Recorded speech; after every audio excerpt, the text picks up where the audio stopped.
Assalamualaikum warahmatullahi ta'ala wabarakatuh. Pupunta kami ngayon sa Barangay Daladagan, Manguda Datong, Maguindanao upang i-documentary ang sasa hanap buhay ng mga tao doon.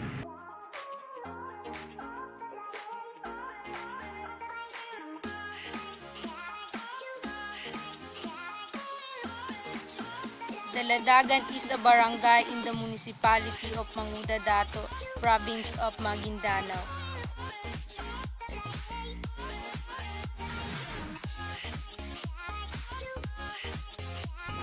Bukod sa pangingisda at pagsasaka, ang ibang mga tao dito ang pinagkukunan nila ng pera o hanap buhay dito ay ang paggawa ng nigo or bilao.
Ang bilao ay hindi lamang nagagamit sa pagtatahip ng palay at bigas.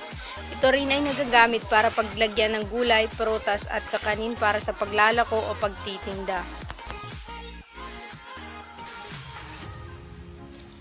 Ang pamilya Tukaw ay kilala dito sa kanilang lugar na gumagawa ng bilao.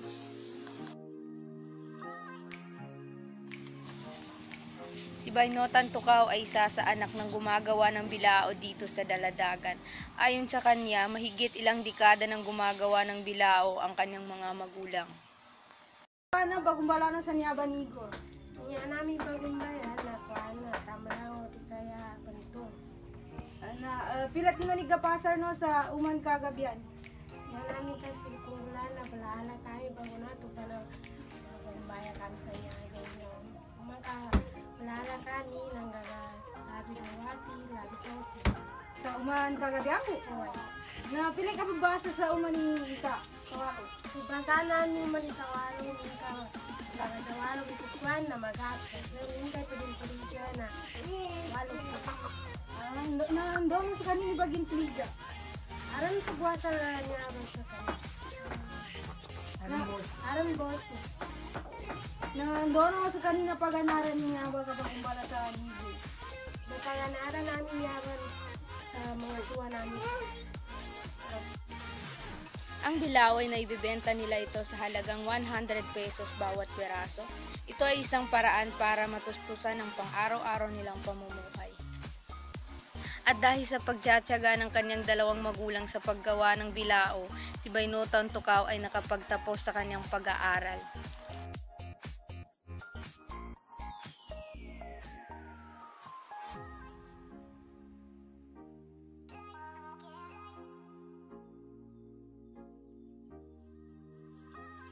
Sabi ni Bainotan, hindi hadlang ang katayuan sa buhay o kahirapan para makamit ang isang pangarap.